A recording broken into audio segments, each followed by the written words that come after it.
مرحبا حبايبي، شلونكم؟ اليوم الوصفة مالتنا الكليتشة. نصلي على محمد وآل محمد ونقول المكونات. هاي عندي أنا كيلو طحين فاخر، وهاي عندي كوب حليب طوز، وعندي نص قالب زبدة، وعندي هيل مطحون، وهاي عندي حوايج، وهاي عندي البيكنج باودر، وهاي عندي الفانيلا السائلة وخمرة. هسه نجمع المكونات مالتنا ونشوف. هاي عندي خاشوقة خمرة، عندي الحوايج مال الكليتشة، هاي عندي هيل مطحون، وهذا الحليب الجاف. هسه نخلي بيكنج باودر، هاي خاشوقة بيكنج باودر كافي، وهاي الفانيلا السائلة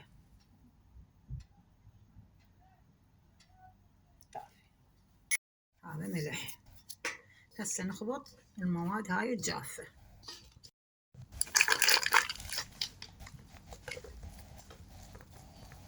هاي نص قالب زبد،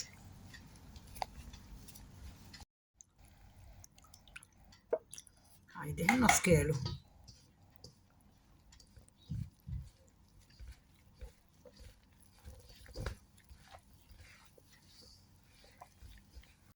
شوفوا شلون الطحينة تصير على شكل رملية، يظل واحد هيك يسوي بيها يفتفتها تصير على شكل شلون الرمل، على مود يتلابس الدهن والزبد ويا الطحين.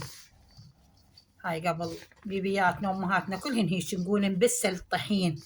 نبسه يعني شنو؟ نفرك الطحين ويا الزبد ويا الدهن ويا شنو عندكم انتو، دهن حار بكيفكم شو تخلون خلوه، بس لازم هاي لازم تينبس الطحين هيك يتلابس كليته.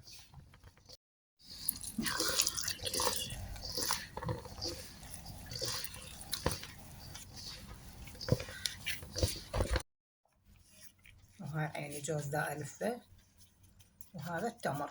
هسه أكمل وأشوف لكم إياه.